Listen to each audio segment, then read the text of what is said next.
I heard about that.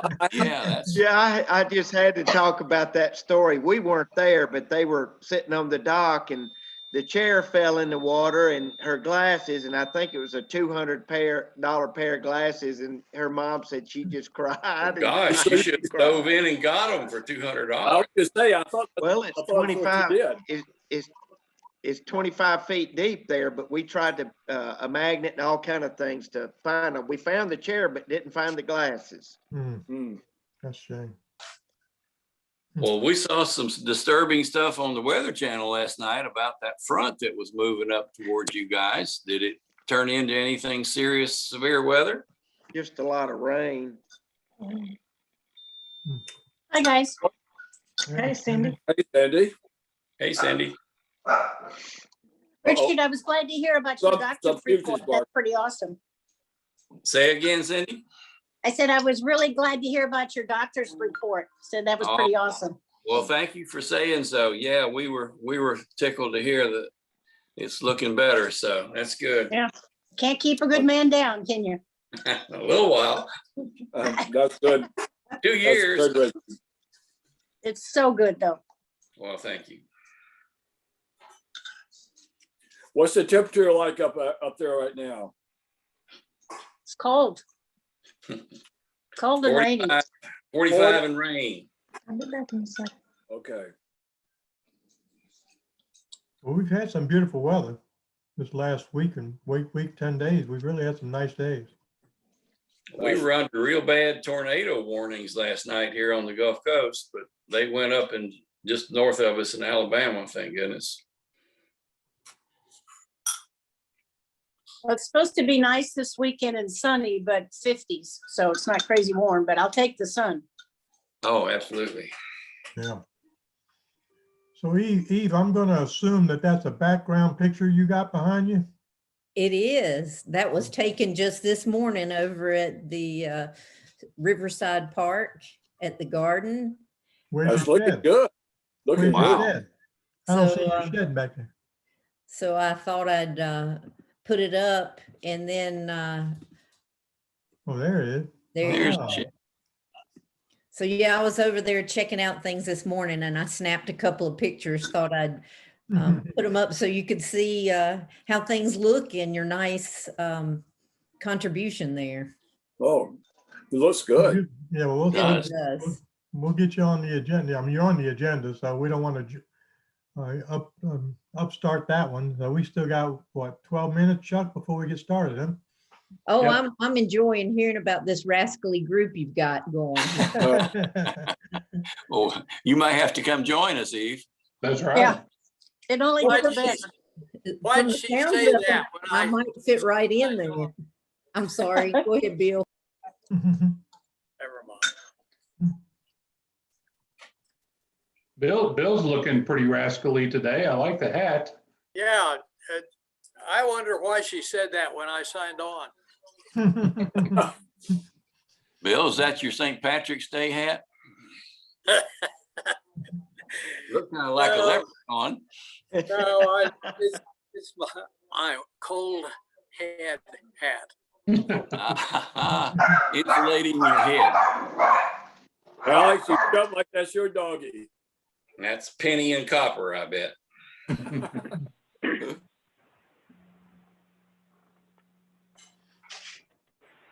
It was, I had to shut them up.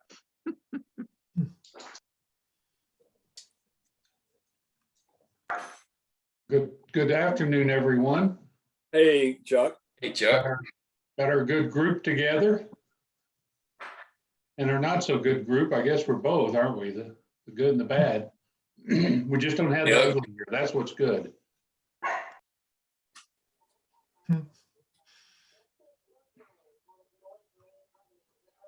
I think we have the foul weather coming later today. I hope it's not too foul.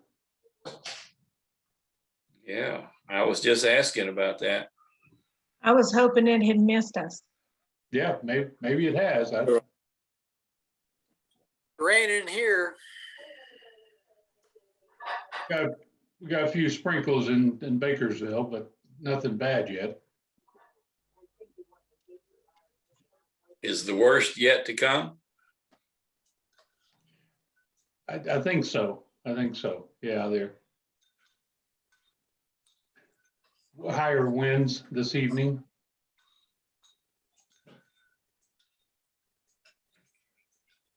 At least that's, we should never know for sure. I was just pulling up the radar real quick. I hadn't looked at it yet today to see where the stuff is. Looks like most of the bad's gone past us, but there's a little bit of trailing headed this way now. Yeah, but like you said, the yellow is southeast of us, south or southeast, so that's good. Yay.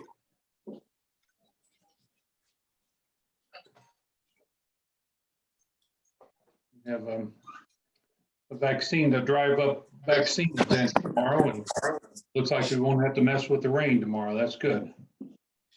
Great. Chuck, And how is- I'm anxious to get my shot. That was supposed to be today, but I guess it'll be tomorrow, so. Yeah. Chuck, how is the vaccine progress coming along? We're still not getting as much as we could use. Both the only organizations getting vaccines in Mitchell County is the health department and us. And so the health department, I think in Mitchell, is getting 200 a week. And then we're getting 100.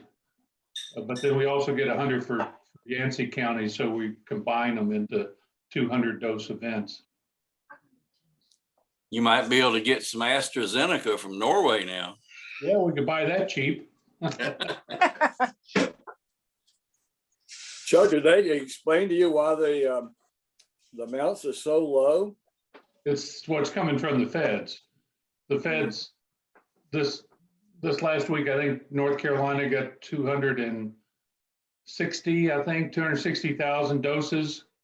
And then they spread them out amongst the counties based on, well, the sites, based on populations.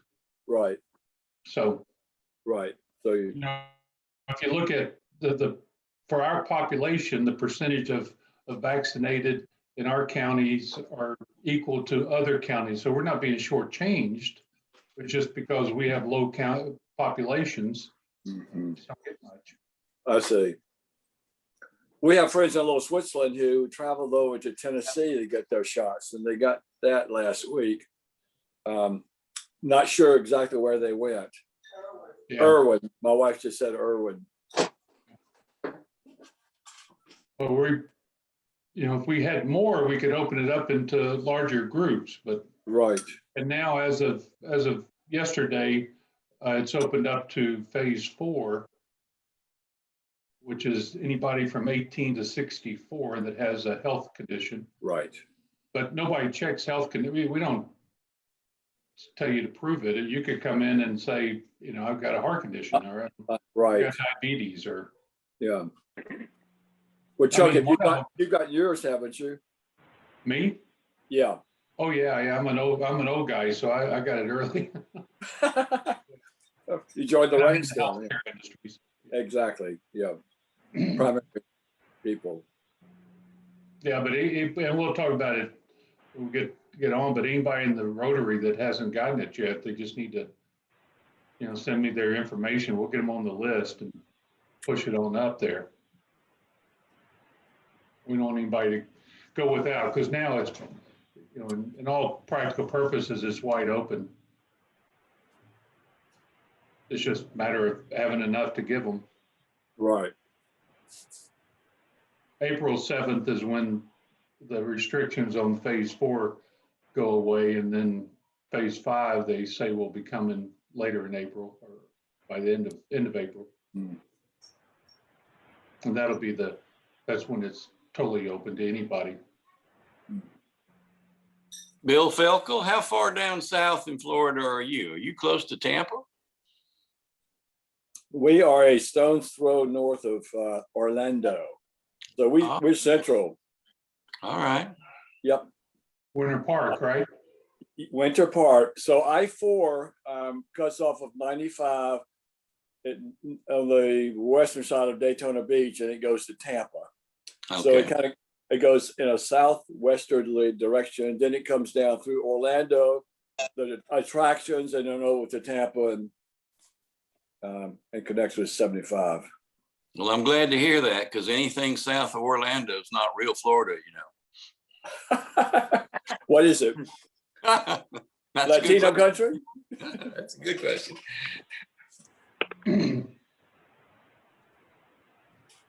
You haven't read Janie's book, if you say that, Richard, Oh, I have read Janie's book. Yes. about the trek down to Miami from all the natives in Central Florida when the railroad opened up. Yes. Yes. I've read several books in that genre about early days in the Okeechobee and down south into the Okefenokee and all. So It was truly the railroad tracks that brought the people into the inner regions of the state. Yeah. So it brought them into the park. I grew up in Orlando, so I was there pre-Disney. It was quite different then. How's that, Chuck? I didn't realize you were from Central Florida here. Yeah, Orlando Chuck, Evans. Chuck, you should have bought a lot of land and then Oh, sold man. it. Yeah, yeah. My parents were in real estate, but that was residential home sales, and it was going crazy because of Martin Marietta and the Cape, and Yeah. then of course Disney came in, and then everything went bonkers until the gas crunch. 73, 74 just shut down Central Florida. I mean, it was crazy. Well, I can tell you, Chuck, you would not recognize downtown Orlando right now. They have built so many apartment complexes. And I told Barbara the other day we were going through there, I said, these are future ghettos because they just throw them up, You Yeah. see some of that going up in Asheville, just really cheap looking stuff. Yeah. And, No, I was there a couple of years ago, and I got lost. I don't. yeah. With all the new highways and stuff, I don't recognize it. It's crazy. Yeah. Well, they've had a major construction project with I-4, and it's had everybody kind of bottlenecks for a couple of years, but it's coming together, and it really has improved the flow of traffic. Yeah. Through our metropolitan region, so it's great. I could identify with Janie's book because I grew up just east of Gainesville, in a tiny little place right on the Swanee River there. So it was similar to her river experiences there. Mm-hmm. What community was that, Richard? It's a tiny little place in Levy County called Chiefland. I was wondering if it was Micanopy, but that's not on the river. No, this is right on the Swanee River in Chiefland, Florida. Chiefland. Chiefland. My wife just said we've been there. Yeah, you blink your eyes, you missed it. So you're a Florida cracker, truly. I am a true cracker right next to Cross City in Dixie County.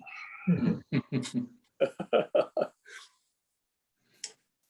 when are we getting you Floridians back up into the mountains? Are y'all coming up this summer, spring?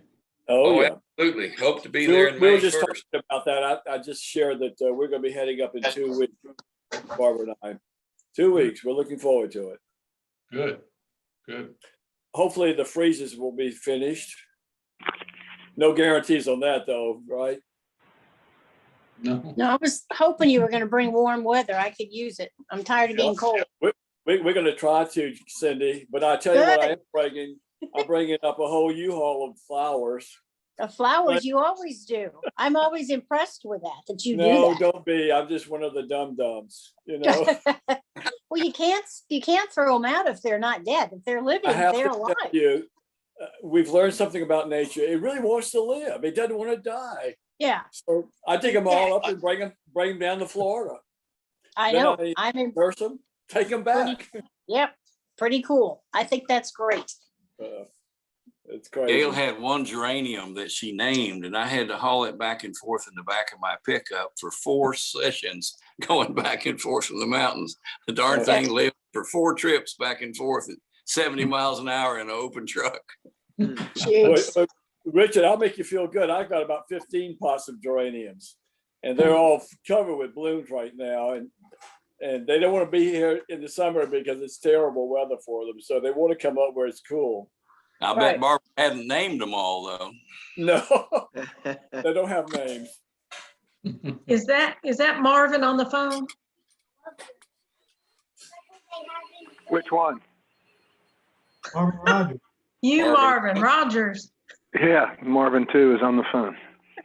Okay, you hadn't said anything, so I didn't know. Yeah, no, that was me. Sorry about that. I didn't Oh, want to that's interrupt. fine. Sometimes Nelson has to do his phone and his camera, so. Yeah.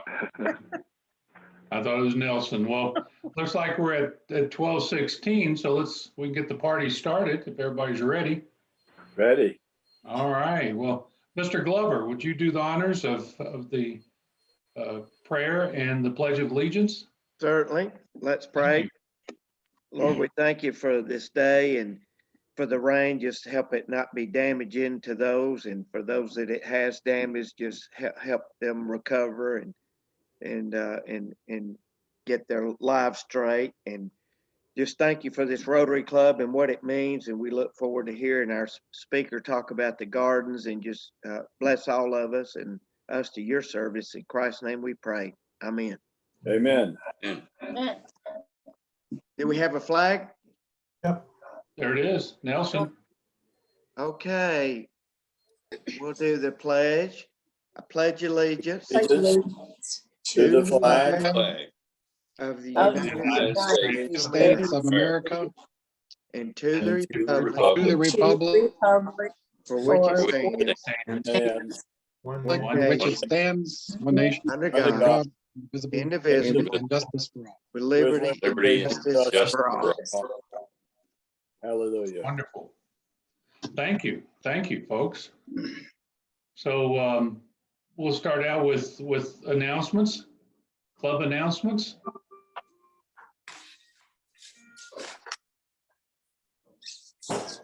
Well, I'll start out with Nelson sent out in the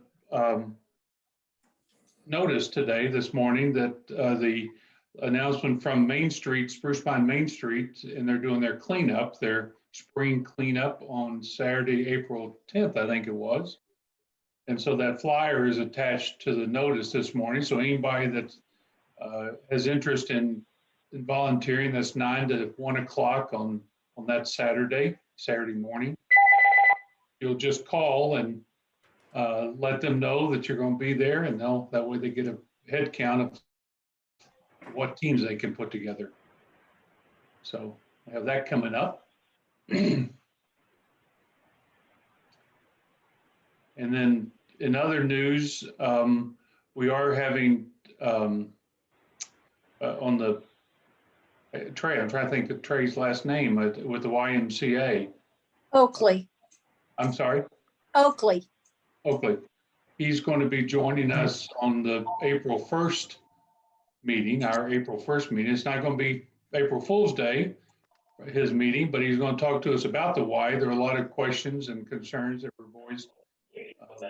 We'll start talking about the Rotary helping out with the fundraising for the Y. So we've asked Trey to join us so that we can get those questions answered, hopefully, and have the information necessary to make a decision whether or not we want to move forward with that. So we have that coming up on April 1st. And Marvin's the Marvin 1 is not here yet. He'll probably be joining shortly. Oh, there he is. There's Marvin 1, just joining. Marvin, I just mentioned to him about Trey joining us from the Y. Is there anything else that you wanted to add to that as far as any information? Well, I think we going to have some questions that came up because of the presentation that we had and the discussion we had 2 weeks ago. And I think Trey can answer the questions probably the best of anybody. I felt like Starley felt like she was limited in what she could say and the facts that she could reveal, and she was kind of walking a line. And I think that Trey is the person that could answer all the questions. So I'm glad that he's going to be able to make it. Yep, exactly. Okay. Any other announcements?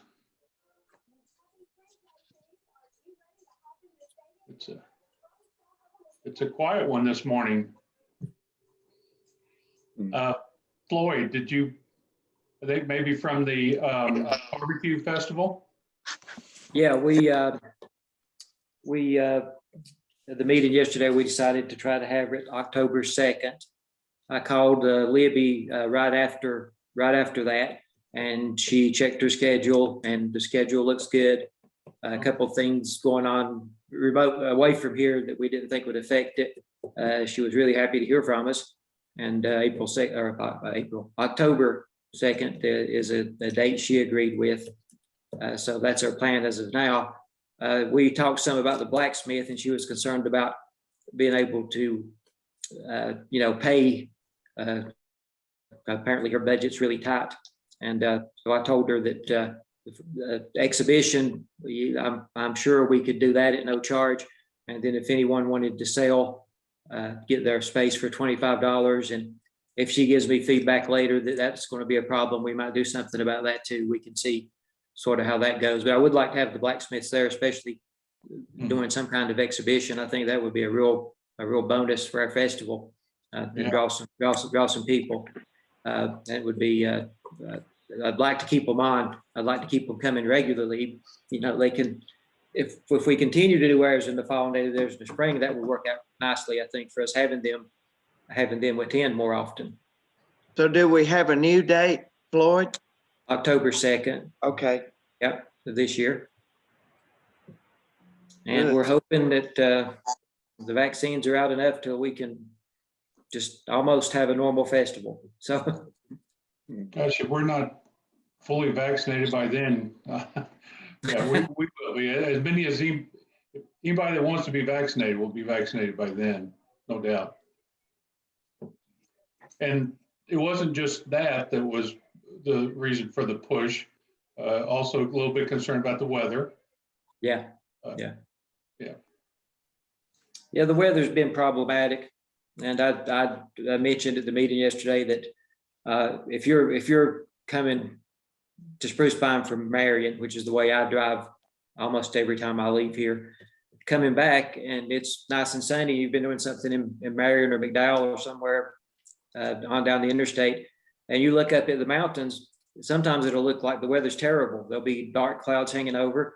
And and every time I do that, I imagine people trying to come to the barbecue festival and seeing that and going somewhere else.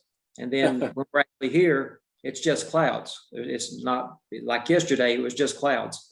It was actually a really nice day yesterday. It was warm, a little bit of sunshine here and there. But if you look from the mountains, this today, which is terrible, looks just to them, looks the same as yesterday did. So I understand their hesitation to come up here, that our participants, our customers. And I think I think October might help alleviate some of that. And this is really the perfect year to try it, to try to get hopefully away from COVID by then, far enough away from it spreading easily so we can we may have a huge crowd possibly. It's going to be really hard to predict, but that'll give us some good information about how to proceed in the future if we want to go back to July or stay in the fall. I think it's a good move. Mm-hmm. Yeah. I think it's a good move. Won't be as hot. Yeah, and look how many times we've fought the rain. Yeah. It's always over us, even if it's not raining, it's always a threat. It seems like every year. Yep. We have nice days, we do really well. But that's rare in July not to have clouds, or at least one. I mean, it rains almost every day. Mm-hmm. It's just a matter of whether it hits us or not. Yeah, exactly. Yeah. It's raining. And I think early October, people are in the mood to travel. They like to get out. Some trees will be turning by then. So yeah, this is great. Yeah, we get away from the 4th of July holiday too. A lot of people are traveled out when we have our festival. This year, if we did it as scheduled, most people would get home from their vacation on the 10th or 11th, Saturday, Sunday, Friday. And then we would have the festival that following weekend. And I think that hurts attendance also, being so close to the 4th of July. That's just, people are, they're probably behind and having to catch up with work and home and everything that week. So I'm looking forward to trying it in the fall. I've mentioned it several times over the years, and so there's something to get excited about. First having a festival. So hopefully coming out of this, it'll just having a festival generate some excitement. And partnering with the blacksmith some, that's good, and this could all come together nicely, hopefully. Floyd, are there any other events going on in the mountains that week? Because I know that that first couple of weeks of October are usually pretty busy. There's something, there's a October 2nd, there's a music festival in Mars Hill. It's not real big though. And that's really the only thing that we came up with between the Rotary meeting and me talking with Libby. And October 2nd seemed to be the best day. 10th, we have the Morning Glory Festival in Marion, which is fairly big. And the 16th, we have the Woolly Worm Festival close by, which is really big. And then you start getting in so late that it may not be compatible weather, late October, then we start worrying about cold. We're And that thinking Potter's Market tonight. Yeah, Potter's Market is may actually help us. If some people stay over, they may want to come on over to our festival the next day. I'm not sure. That's the 9th. I think that's the 9th, though. Yeah. The Potter's Market. I was thinking they may want to come over the next day to our festival and sell again, possibly. Yeah. We had a hotel. That would be nice too. There you go. Now you sound like my husband. Yeah. Well, it's a place to stay. Oh, it's needed badly. Yeah. You can get several hundred people in a hotel. But it's going to be a nice change. Hopefully we'll meet in person soon. We'll try to start soliciting sponsorships. If we don't meet in person soon, we'll have to start anyway. Who has the computer file with all the names and sponsors on it? I don't have the last one I have is 2019, which is probably the last one we actually did, but I don't have the file. I just have a printout. Does anyone have the original file that's been updated? I'll have to check with the only one that might know where it's at is Ron that works for me. He may know. I don't remember if he worked on it or not. I really don't remember. We have so much going on during July on a normal year that I can't remember who does what sometimes. But I'll try to find that and get it updated and get it out soon. You get started calling on them. Yeah. Get them committed. Wonderful. Well, that's great news. Any other announcements before we get to Happy Dollars? All right, let's roll into that. I've got 3 Happy Dollars. I've had the honor to be on 3 days Zoom meetings with Robin. This is our 3rd one this week. So one for each meeting. We're going to start talking about you zooming that much. Yeah, really. Yeah. They wrote a song about that in the 80s.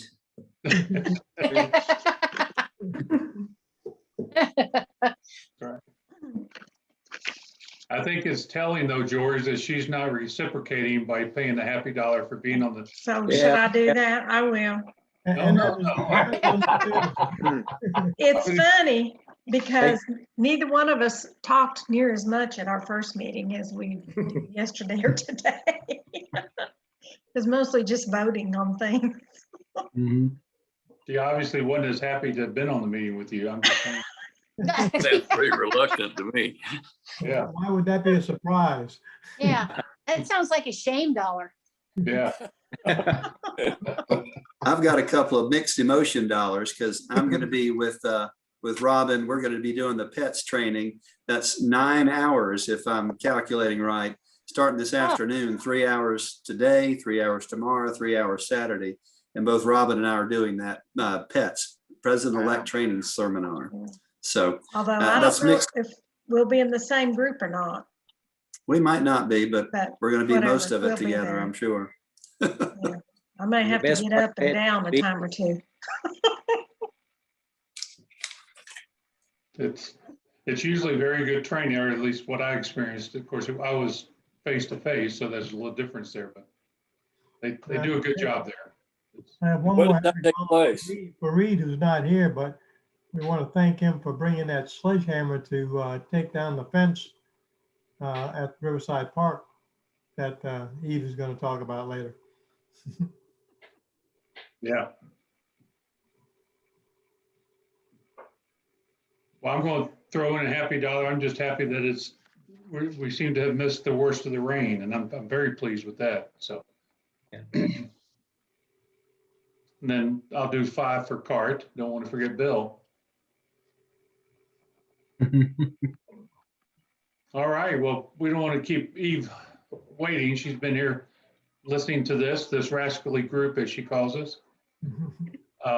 We're gonna do the wheel?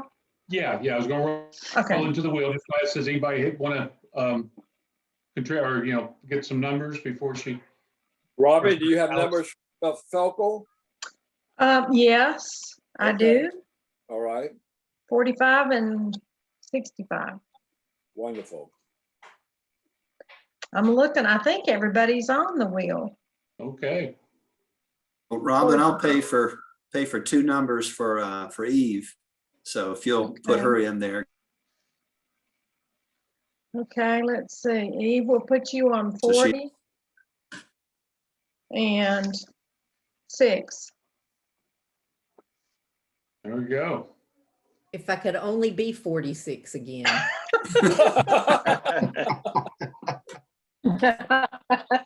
I'd take the 40. I wouldn't take second the that. 6. Yeah. I'd take the 40 ounce. So Alex, are you ready? I'm ready. Here we go. 14. Nobody. Ah, Rolling again. 4. 4 is Bob Kokel. not So, here today. Usually he is. yeah, but he's he's usually really here, happy but he's to help. not. He wins $8. So, Right. we'll ask him what he wants to do with that. All right.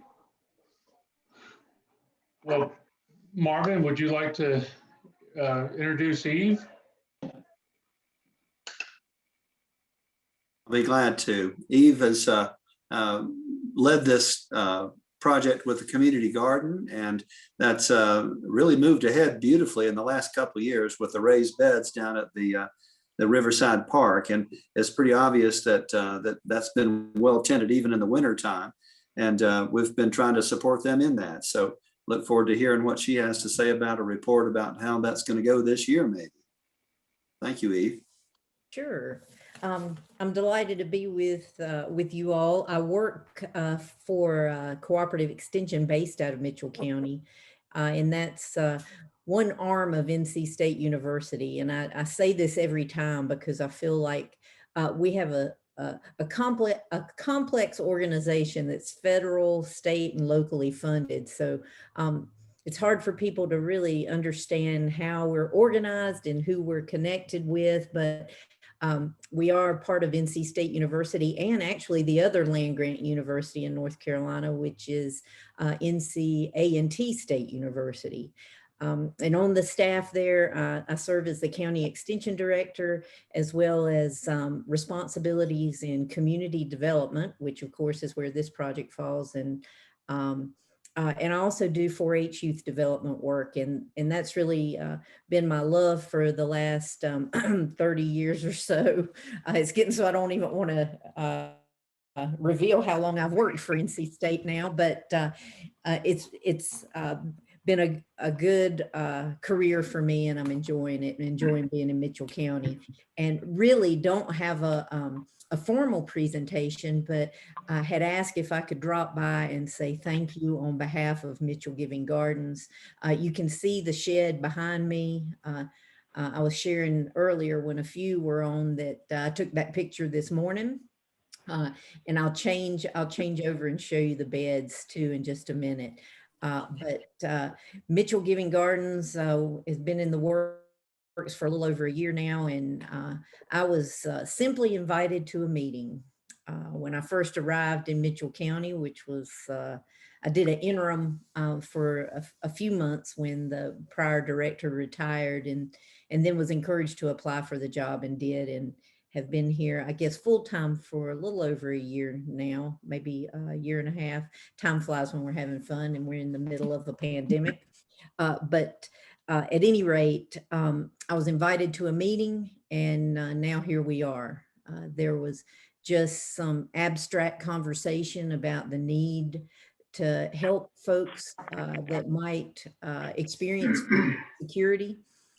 And so there was conversation with the town of Spruce Pine, and the next thing you know, this land at Riverside Park was designated for the community garden.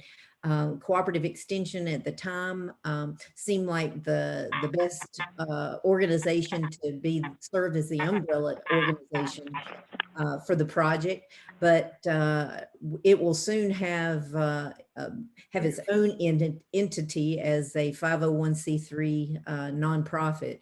Those papers have been filed, and it will officially be Mitchell Giving Gardens, and will come out from under Cooperative Extension, which in some ways will free me up to have a more specific role with that project. We of course have ag agents on our staff. So we'll continue to provide some technical assistance in the way of agriculture and growing, as well as educational programs. But at any rate, I'm glad to be here, and just thought I would share that there's four teams now, 4 teams of volunteers of about 10 to 12 core volunteers who have stuck it out in the ups and downs of trying to get this project off the ground. And those 4 teams are a resource development team that works with solicitations and grant writing, a learning team that organizes and will implement educational activities for both youth and adults, a growing team, and that's the team right now that's steadily working to put a plan together of what specific seeds and plants will be grown in the garden this year. And then a communication team that makes sure that the members of Mitchell Giving Gardens are kept up to speed on things, as well as the community. So there's these 4 teams, and we continue to look for volunteers who have an interest in gardening or an interest in supporting this project on one of these other teams. So skilled and unskilled volunteers are welcome. So what the garden, I'm going to change my background. I'm going to change my background just to what I had as we came on here, and just let you take a look at this is what the gardens look like this morning. Yes. Could you share your screen? Would that be possible? I can share my screen, and then you're going to see everything that's on my laptop, so don't judge. Okay. Okay. Because it has not been cleaned up, and so I'll just have to find. Well, you know what? I can share my screen, but it doesn't have. No, I can't. I can, but you're not going to see anything. That's okay. Much. That's okay. That's fine. I can see it fine. Okay, I can always like duck out of the way. No, you can see it. So these are the gardens this morning, and I went over myself back in the fall and planted a cover crop of some Austrian peas and some clover and such. It did really well, took hold readily, and so now that's been turned to to add additional organic matter to the beds. And we've been adding leaves as well, and now getting coffee grounds from the Fox and Fig as well as DTs. And so those coffee grounds are being added, and we're constantly turning that soil. When the soil samples that our office took showed that we needed to add some organic matter, and so we've been doing that, and we'll look forward to planting soon. So one of the other things the growing team is doing is really trying to investigate with food pantries. One has not been selected yet. With 16 gardens, you can imagine that we'll be able to provide a good bit of food, but we certainly won't be able to provide enough to share totally with organizations that get food out to those in need of it. So that's another conversation that the growing team is having, and overall the steering committee is discussing, where do we focus our efforts this first year? And how will we divide it, even if we have a good harvest? Do we promise some folks early on in the season some vegetables, and then when it's in high production, move to a food pantry that serves more people? And so that's what's being discussed right now. So at any rate, I serve on the steering committee. Soon I will relinquish those responsibilities as Mitchell Giving Gardens establishes itself as a nonprofit, and I will limit my my involvement to the learning team. That's what I'm good at. That's where my area of expertise is. And that's what I'm working towards right now, is to design a series of learning activities. It's such a nice place, centrally located, that we can throw up a couple of tents and have water available. We hope, as we move through COVID and maintain a protocol, of course, but that we're able to do some educational activities right there on the site, whether it be some adult programs for those who want to do some raised bed gardens, or if it are some youth programs. I've been working with the Montessori school a little bit already to design an experience for them. So not only will we be raising food for those who need it, and that's anyone, we don't set the parameters on that. That's not our goal. Our goal is to raise good, fresh produce for those who want it. But to raise food, and then to also provide that educational opportunity. So other projects that we're working on, we do have through Extension. This is not a part of Mitchell Giving Gardens, but through our Extension Center, we have a smaller community garden in Bakersville that's been around for probably 3 or 4 years now. It's over along the creek walk, on back behind one of the soccer fields. It's on the edge of the soccer field near the volunteer fire department, if you're familiar with that area.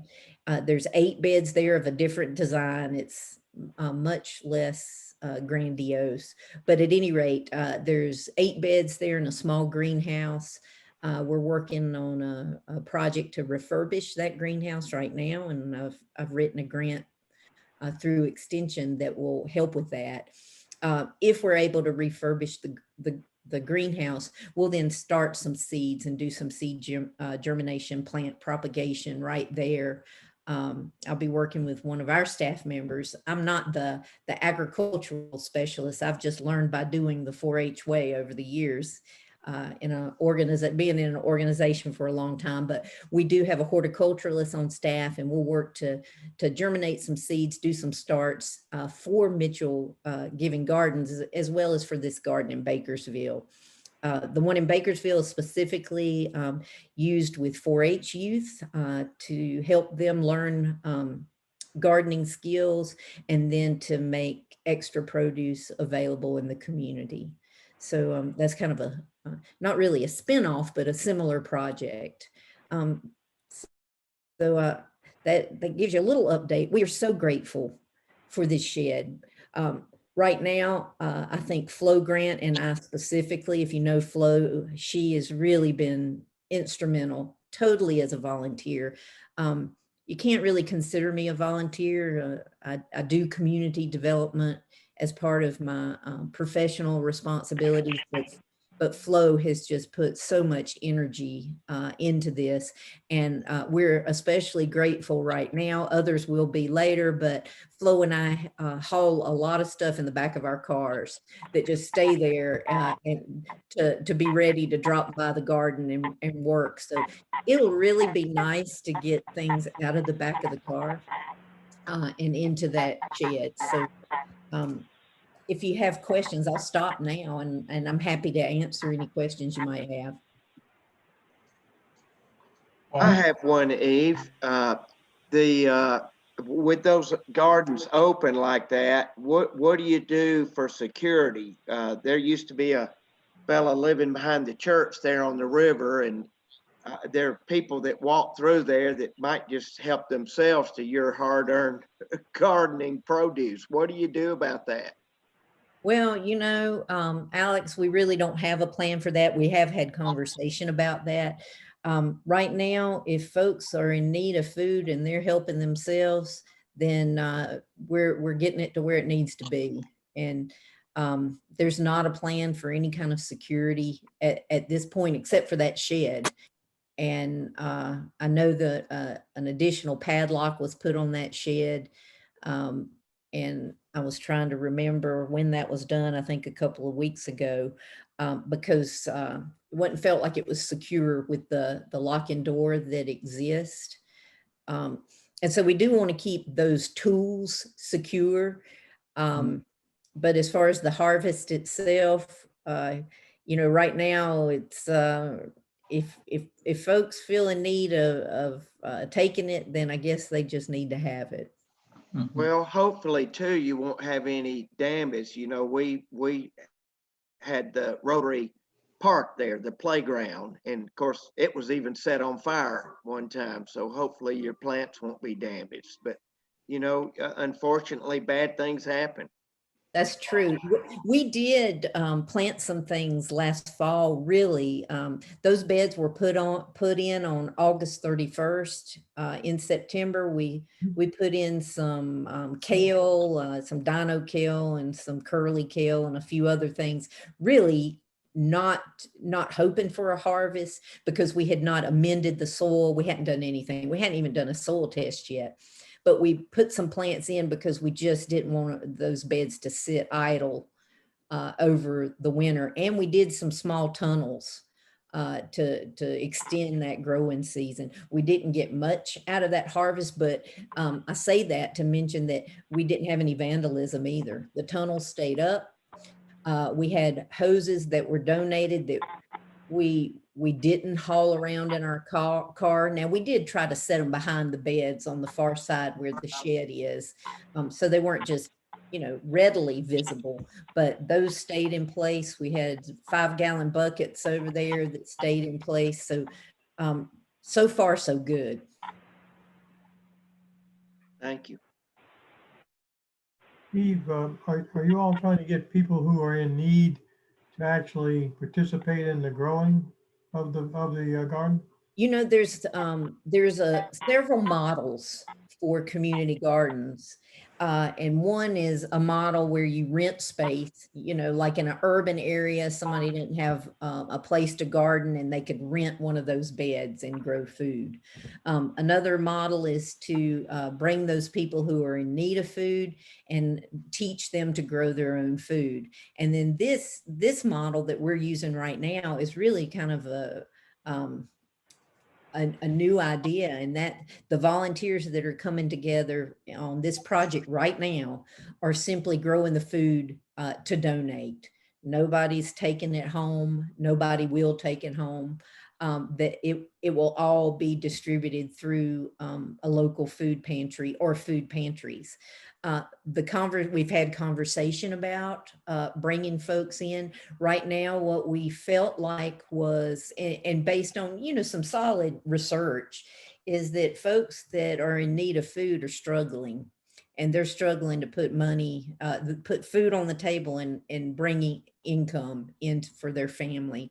And so we felt like, especially with a pandemic, that we would be setting ourselves up and them up for failure, that these folks are doing all they can to keep their head above water, and really not even that they don't have an interest, but may not have the time even to garden at this point. But that's not off the table. It's just off the table temporarily. And we'll probably move towards something like that.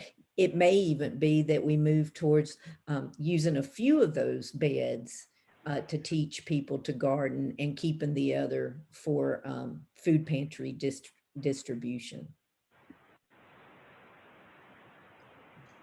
Eve, one question I had is, you said you got 8 beds there now? Is that?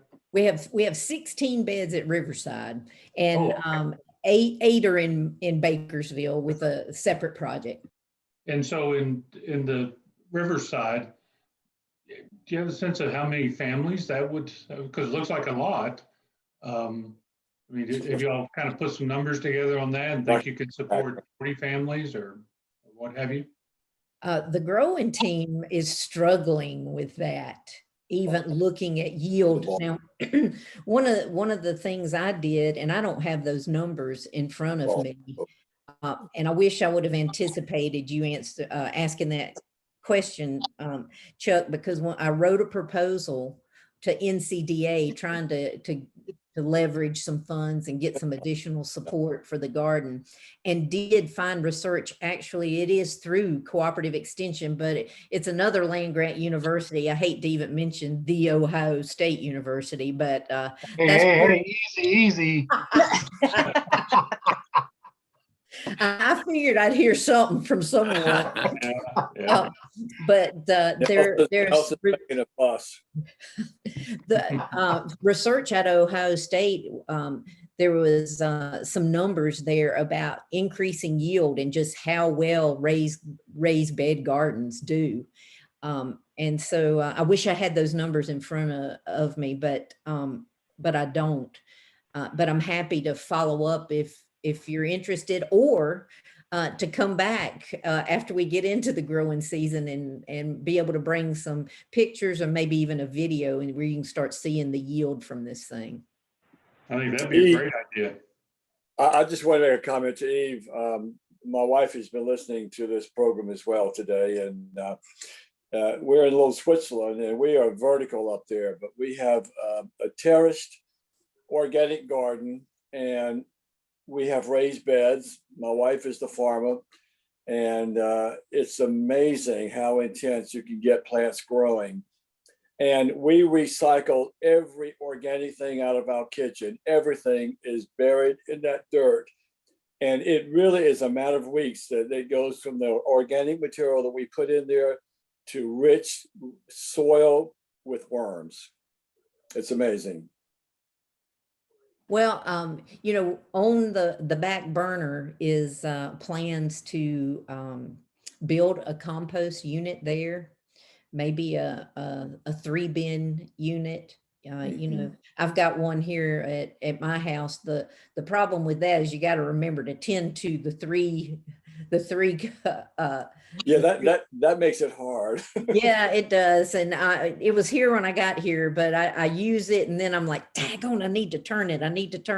I'm getting ready to pull a lot of it out and start using it this year. But we do have some plans to do some composting over there, where we can bring our compost as well as anything that might be past prime when it's picked, that we can recycle it or compost it there. A little concern that we don't want that to become a trash pile. Yep. and other things get thrown in that compost that don't belong there. So that's a concern. Maybe less of a concern if we're able to construct that over on the backside where the shed is. That if people are looking for a place to throw trash, for when they can go over to the trash can, or I'm not condoning this, but drop it in the parking lot versus walk all the way on the other side of the garden to dispose of it. So that's the plan. We used to do a project with 4-H kids called Square Foot Gardening, and it was a 4-H mini garden. And the kids themselves, and this was young children, this was a 5 to 8 year old program that we sponsored, and the kids and their families could not believe how much they could grow just in a little space. And really, we weren't trying to make an example out of that. We were trying to create an interest in gardening with kids, and in a manageable space that they wouldn't bite off more than they could chew. But kudos to you all. We love it. For your garden up there. Yep. All kind of greens. Eva, what is the size of the beds? Are they about 6 by 20 or something? They are 12 feet long and 4 feet wide. Okay, thank you. And those were designed, and it's a German name, and I don't remember what it is right now. And I'm afraid to multitask. I could look it up on my computer. Oh, but that's good.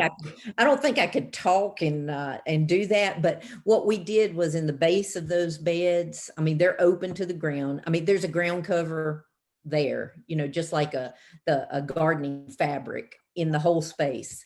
So that's under all the beds as well as the mulched area. And then in the bottom of those beds are wood chips. And then on top of that, there's about 2 feet of soil medium. And that was brought in from a nursery where they had, like when they were growing plants for sale, if the plants died or whatever, they would toss that soil medium into a pile, and we were able to get it at a really reasonable price. Well, that's awesome. So that's what they look like. And then of course we had the ground cover that now is providing additional nitrogen and the coffee grounds and leaves for organic matter. We should be in good shape this year. That's 768 square feet. So it'd be interesting to see what kind of yield you can get per square foot out of that. I will you're over there crunching the numbers and I'm writing it down. Hey, Eve, I got a question. Okay. Your beds, are they sponsored or anything like that? Or can anybody get involved with one of the beds, or how does that work? Well, we all come together as a group to garden. If someone was interested specifically to garden, and then that produce will be donated. We do have one team, we call them teams instead of committees, that is a growing team that's comprised of, actually that's the biggest team we have right now. Part of the why it complicates things as far as decision making at times, as far as what's to grow. But anybody that's interested, they could contact me, they could contact Flo Grant, and be a part of that team. And we'll be setting a schedule. There'll be a volunteer orientation, and then as we begin to plants, seed starts, or plants, most of the things will come from plants, not seed. We'll have a schedule in place, and volunteers will come in and water and weed and tend to things throughout the summer on a manageable schedule for them. So an opportunity to be involved as much or as little as one might like. Okay.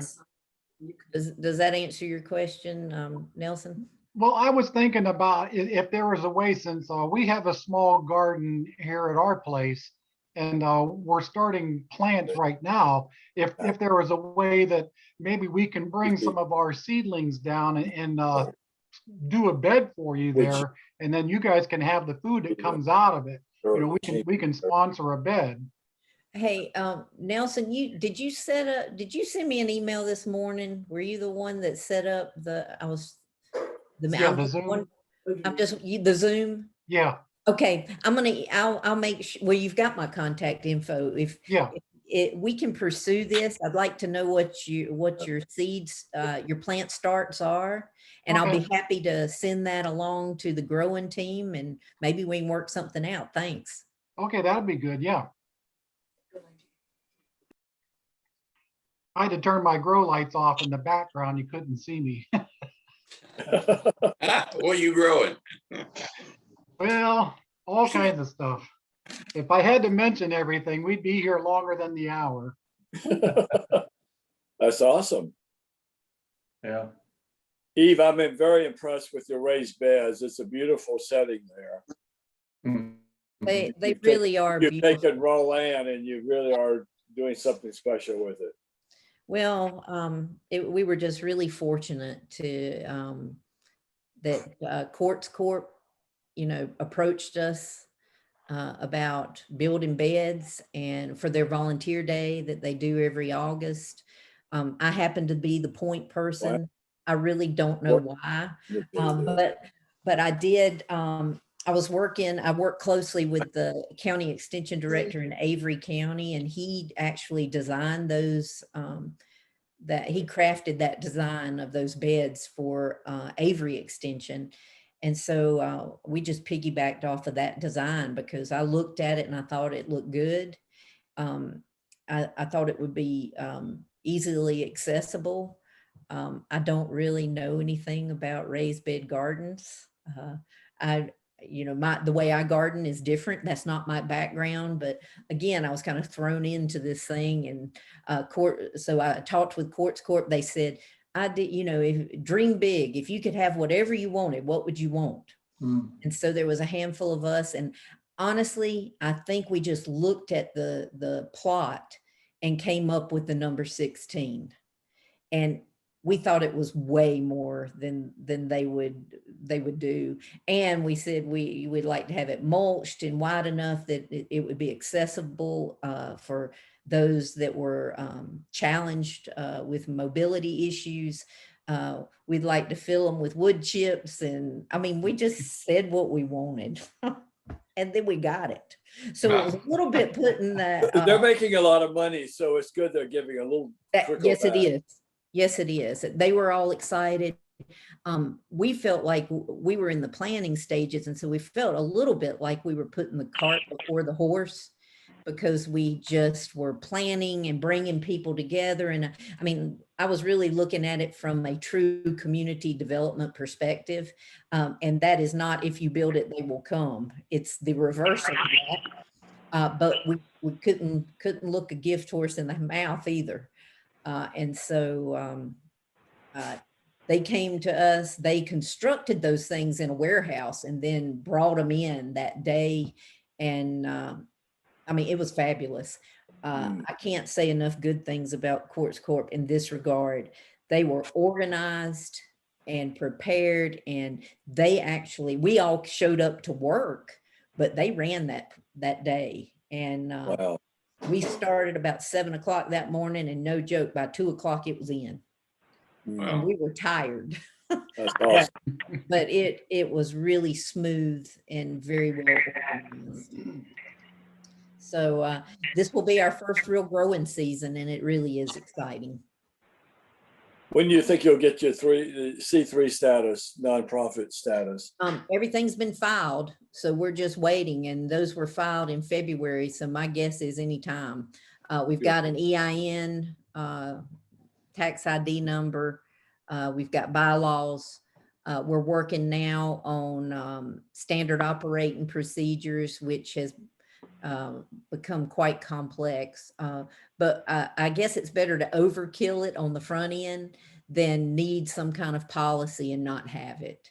And so we've been working really, thoroughly to get all that in place. And so it won't operate exactly like it would if it was staying under our umbrella. I use the SOPs from NC State University. And so the county won't be serving as the fiscal agent, which is who serves as fiscal agent for me. Make it a little bit more complicated as far as making sure, there's a good deal of transparency, and as funds begin to roll in to support the project, that everything is very clean, and audits are done at the end of the year. I don't have to worry about that because I run everything, all the funds that come in through extension through Mitchell County, so it makes it a little more simple for me. But this is how extension works. We're here to support and help build projects. We really don't own things in perpetuity. We get things started and we support them. We don't walk away. We continue to support, but things tend to take a life of its own. I think this could really turn into something big for Mitchell County, and I hope the educational aspect through 4-H can turn into the model of teach a man to fish. So there you go. Well, we're working, we won't be doing this at Mitchell Giving Gardens. We probably will be eventually, but we're working on a project right now with Southern Spruce Pine Housing Authority over on Fairgrounds. So we're working with them and in partnership with Spruce Pine Library to do a gardening project there beginning this spring. And that is a 4-H gardening project for kids about 3rd through 5th grade. There's a lot of them that live there, and we'll be growing it's called a 4-H pizza garden. And that was just a real easy way to get the attention of kids. But we're using some raised beds over there. And well, congratulations and thank you for your effort. So hopefully we'll teach these kids to garden a little bit and have an interest in it. Where do you live? Do you live in Bakersfield? No, I didn't. I'm sitting in the comfort of my home today working, but I live in Mars Hill. Oh, Mars Hill. I lived in Weaverville for years and years and drove to Madison County every day. I worked in the Madison County Extension Center for 25 years. And then 2.5 years ago, bought a home in Mars Hill, and lo and behold, transferred to Mitchell County. But I had just purchased this home, and honestly, after 20 years of collecting things, 20 plus years, I just felt like I couldn't make that move again. So I drive over every day, spend a good bit of time outside of work hours in Mitchell County, especially, being fairly new. You want to get to know the community. So I drive that road, and I was sure glad for it to be open a couple of months ago. I bet. You'll have to keep an eye on our friend O'Neill Shelton over there. Oh, Lord. Now, can anybody really keep an eye on O'Neill? He's a big participant in our club too. He I was was only asking where you live because I thought we might could recruit you to become a Rotarian in our club. Well, I appreciate that. Well, if you continue to meet virtually, it's not a whole lot.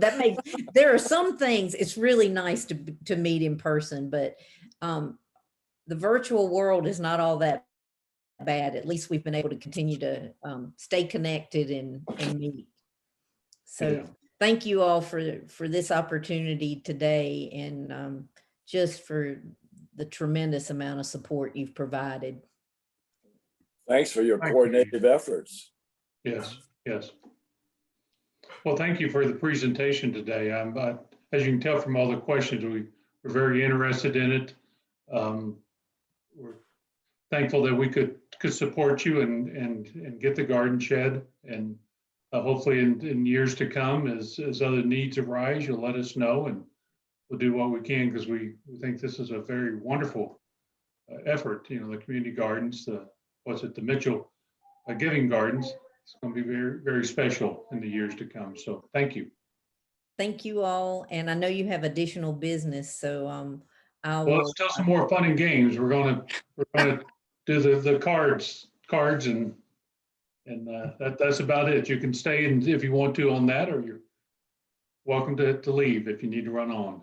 I think I'll move on with my day if that's okay with you all. And again, thanks so much for the support and thanks for having me today. Thank Thank you. you, Eve. Thank All you. right. Thank you very Bye.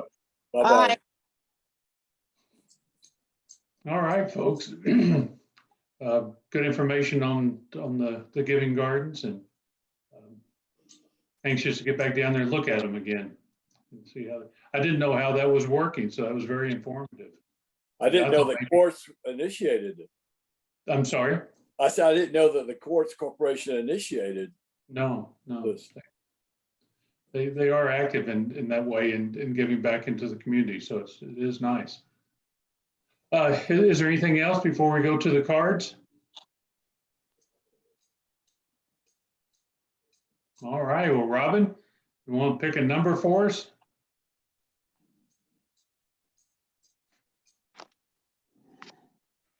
There. I've been sitting here shuffling these cards the whole time, so they should be well mixed. Yeah.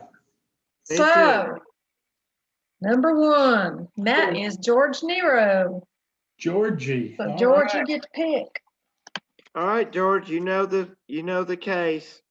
Here we go. Right there. Right there. Yeah, that's good. Ooh, couldn't get too far away from that. Ah.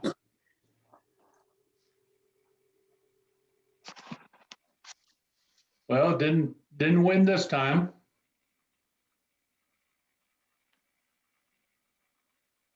Okay. All right, folks. Well, if there's nothing else, we'll go ahead and close with the four-way test of all of the things that we say and do. Bill Carson's waving his Bill's got a $5. 5 finger. I missed that. I'm sorry. I say Bill Carson's waving his $5 hand over there. Oh, okay. Sorry, Bill. I got him. You got him? Okay.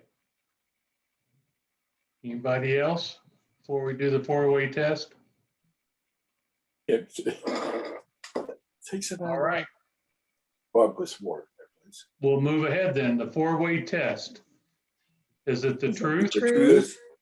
Is it Is fair? it fair to all concerned? Will it Will build it build goodwill? goodwill and and better better friendship?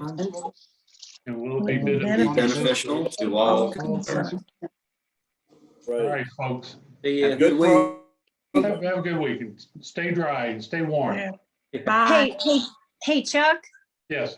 can I ask you a COVID question? Oh, sure. Okay. If I was getting some texts from my daughter while we were listening to Eve, she's a teacher, but she's in New Jersey. She's had her first shot and supposed to get her second shot this Sunday. But today, potentially one of her kids might have COVID. Does that prevent her from getting the second shot? Oh, no, it should not. No? I mean, Okay, yeah, that should not have anything to do with it. okay, Okay, in fact, even people that have had COVID should still be vaccinated, they're saying, so not that she has it now. And I guess the only issue would be if she does come down with the symptoms, then, to go Right. get the second shot, she needs to let the person know, but gotcha. Okay. Well, they've been double masking and then wearing shields on top of that, but she's got 8 kids in her classroom. And it just so happens that one today potentially might have it. So that means they're going to quarantine the class. Yeah. So she was concerned that maybe she could not go get her second shot. So that's why I asked the question. I wouldn't think so. My daughter is a All teacher. right, great. My daughter is a teacher and had the same thing, a couple of her Yeah. kids, Oh, okay. but she didn't get it, so. we're Okay. thankful for that. All right. Thank you. Uh-huh. Sure. Robin, Okay, I I haven't have- heard from you lately. This is Richard. Let me know what my tab is for all these Oh. miscellaneous fees and so forth. Yeah, I've had a busy week or two, so I'm behind. I'll get it out soon. Okay, let me And know. Robin, I will. thank you for sending me that information on the Superior Builders. Oh, okay. Yeah, appreciate it. All right. All right, See you guys, later. have a good one. Bye. Bye-bye.